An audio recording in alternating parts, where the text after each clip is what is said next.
This video has been brought to you by TT Esports. Their Facebook page and website links are in the description. Gaming headsets. How much do you need to spend to get something that ticks most of the boxes? Probably not as much as you think. Let's take a look.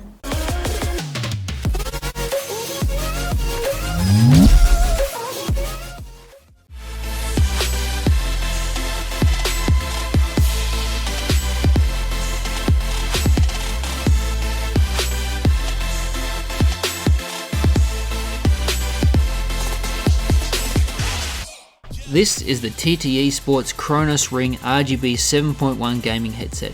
Coming in at $119 Australian or $79.99 US, it sits in the upper budget to lower mid-range headset market and is the most expensive of the three current CRONOS models from TT Esports and packs a lot of features for the price, but I'll do my best to cover those as we go. Physically, the headset has what I believe is a really attractive and very gaming orientated look. The headband is elastic and automatically adjusts to your head when you put it on, and the padding underneath the headband is really thick and feels pretty good. The construction feels sturdy and it weighs 344 grams, making it heavier than I expected, but I like that. I think it has a somewhat premium feel because of the weight. The ear cups are a closed back design and are quite deep. They have a good range of movement and adjustability and can be folded flat if you need to transport them, or if you just want to sit them flatter around your neck if you're taking a break. There's also a retractable omnidirectional mic in the left ear cup, which sits almost out of sight when not used, but when it's extended is positionable and seems to hold its placement quite well. Each ear cup has fully customizable RGB lighting, which I'll cover in depth in just a moment. The cushions are what I would call a semi-on-ear design, and the thickness has been increased to 25mm from the previous CRONOS range, and the foam is pretty firm and feels good. Underneath the pads are the 50mm angled drivers, which are rated at 32 ohm and have a supportive frequency between 20Hz and 20kHz, so they should give this headset a good solid sound. The cable itself is rubber coated and feels quite solid, and it's also 2 meters long. It has an inline controller with 5 functions, which happens to be sensibly placed just the right distance from the headset itself, and the functions on the controller are enabling and disabling the 3D 7.1 sound effects, an EQ button which cycles through 4 different preset EQ curves, as well as volume adjustment and mic mute.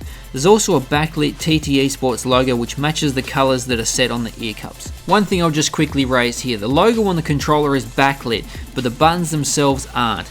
So if you game in a darker environment, and unless you can memorize the positions of the buttons quickly, there's a chance you'll be pressing the wrong buttons or taking time out of the game to look at the controller to try and see what you're pressing.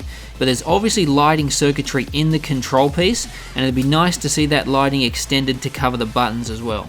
As far as the unboxing experience goes with the CRONOS headset, it's pretty straightforward. It does come in a really nice box with a windowed panel cut out of the side so you can see the product before you get it out. When you do open it up and drag it out, it's sitting in a molded plastic protector which keeps it in place. There is some documentation regarding warranty and some other products in the TT Esports range. There's no driver CD though, so you will need to download that from the website.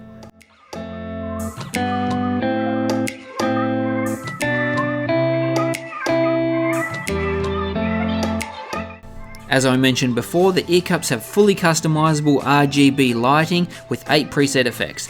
So let's jump into the software and see how it all works. But just remember, you do need to download this software from the website, and I'll leave a link in the description. So once you've got the software downloaded, you're going to see a few different options on the left hand side here and some information up the top, but we'll go through that. What I want to show you first is the lighting effects, because that's probably one of the main reasons you've downloaded the software, to get the headset to look exactly as you want it. So you can see there's an option to turn the lighting on and off completely there. We'll leave it on, obviously I need to show you. We've got a static lighting effect here, which basically is just the one color and it's solidly lit. So you can choose from a bunch of basic colors here, or if you got a very exact color in mind, you can just drag this and put it wherever you like and it will set it like that. The next effect is pulse. So when you click on any other lighting effect apart from static, you get the option to change the pace of it as well. So you can see that it's reflected, the effect actually goes faster or slower depending on where we put this. The next one is spectrum cycling. So obviously this will go through all the RGB effects, and but I think that on fast it probably looks a little bit unnatural. On medium, I think it gives you just enough time to actually appreciate the colors as it goes through them, so I think that looks pretty good. The next one is music rhythm, but we'll skip that because I haven't got any music playing in the background. But in the event that you were playing music, it would pick up the beat and it would flash in time with that, so it does look pretty cool. The next is single blink, so again we can just choose the color here, and you can change the rate. Double blink, which obviously is going to make it twice as quick, and again just change the color and set the pace. We've got rapid blink, which makes it even faster, and then we've got rapid pulse. So this is again a fairly natural looking effect if you slow it down, but I tend to like it just on the spectrum cycling effect. I think that looks really nice. So that's your lighting. It's pretty straightforward to dial in exactly what you want. Next tab up is your mic control. So you've got your mic in, volume, and your mic monitoring settings. So if you want to hear yourself back through the headset, through the mic, then you can turn this effect on and you can adjust the volume for that, which might be handy, just so you can keep a track on how loud you're speaking into the microphone. The next step up is the speaker. So this is where you get your master volume adjustments and your left and right effects or balance. Now, I knew that there was an EQ setting here somewhere, and I couldn't see it when I initially looked. But what you need to do is you need to double click on here or right click, and it will bring up some more options. So you've obviously got your sample rate adjustment, so you can jump in here and change that, or your equalizer. So I've already been in here and have a bit of a play around. You can see that I've enabled the equalizer. First of all, there's a bunch of presets down here, and I've just dialed in my particular preference or my sound signature. This is the way I like it to be. So once you've done that, it's important to remember to name it, which I've done. I've just named it Upgrade Addiction, and save it, because that way it will save in a drop down box as your own EQ. So if you want to dance through some others or try some out, if you want to set it exactly how you had it, it's just a matter of going back and choosing from the drop down box. You can also delete ones if you decide that it's not quite right or whatnot. But this is the #1 setting to make this headset shine. Without, well, this is my custom, well, this is my particular sound signature that I like, and without that I thought the headset sounded a bit flat. So I like it to be a bit more heavy in the bottom end, and these headphones handle that fine. They do generate a lot of low end once you tweak it a little bit. So this is exactly how I like it. So I was really pleased the fact that you could jump in here and so easily change the EQ settings. Now, one thing I'll show you, because it is reflected in the software, on the controller there's an EQ button, so you can change it. So I'll just grab it here. If you change it on the button, you can see that it changes in the software, so it gives you an idea on some of the different EQs. So what we'll do is it doesn't matter, we'll just leave it on that one. I want to get it back to mine, so I'll just drop it down, set it, and boom, there we go. So overall, a really straightforward bit of software, really easy to figure your way around in once you figure out that there's a bunch of extra settings here if you double click or right click.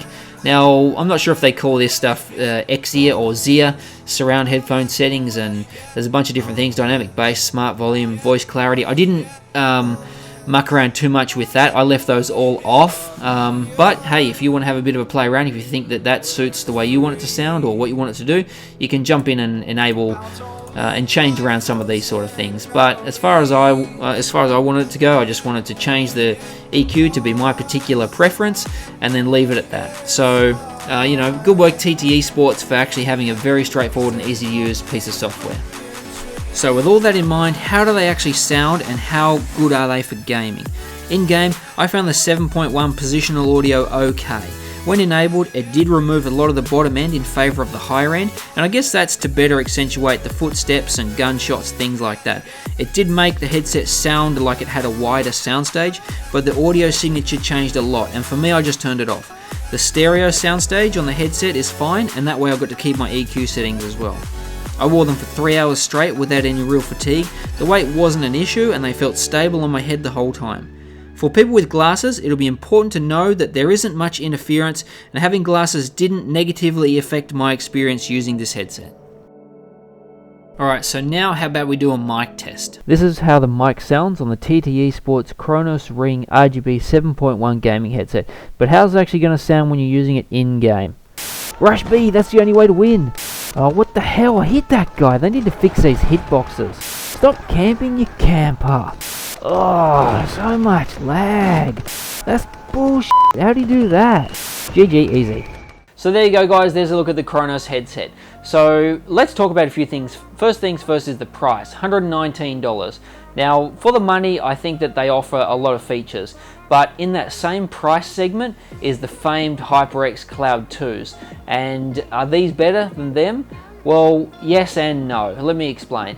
Once I put my own EQ on the CRONOS, it sounded pretty much, to my ears, and I'm no audiophile, but to me it sounded a lot like the Cloud 2s, and there was no discernible difference for me. The mic quality is similar between the two. The comfort isn't quite there. I mean, the Cloud 2s are much more comfortable, but I'm getting to the CRONOS comfort in a second. I'll talk more about that. The LED effects on the CRONOS are really nice as well, which is something that the Cloud 2 doesn't have.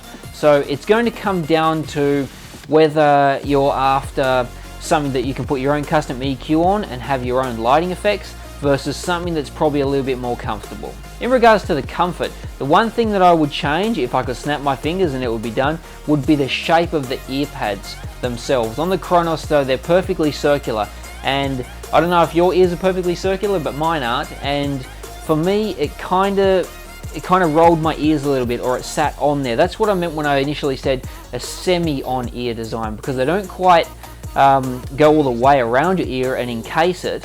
They kind of sit on it, but just the edge. So, and it kind of does feel a little bit odd initially. You do get used to it after a little while, but if I could change one thing, that would be it. And I think that would improve the headset a heck of a lot and would make the comfort much, much better. One little complaint about the EQ side of things, I mean, and it's nice that you can EQ it, and I thought it was critical for this headset to be able to do that, but when you do create your own custom EQ, it doesn't add that to the cycle of preset ones on the controller. So if you happen to use a custom one, then that button becomes pointless on the controller, because as you cycle through it, it won't run through the others and yours as well. So, I mean, that's just a little thing, but that could be easily fixed with thermal take, just tweaking the software a little bit, and it would add yours in the mix. The RGB lighting on the headset itself is really nice and vibrant. It's quite bright and it looks really nice. The lighting is really evenly spread around the headset itself and around the areas that are lit. And I think that helps add a really unique and striking appearance to the actual headset overall. So if you're looking for a good all-round headset in this sort of price range, and you're already a fan of the TT eSports product range and branding, then I think that this would be hard to go past. Thanks Thermaltake for sending it to me for review, and if you guys liked the review, give me a thumbs up, and if you haven't already, please subscribe. Put some comments below if you're using this headset or what headset you are using, and I'll catch you guys in the next video. Thanks for watching.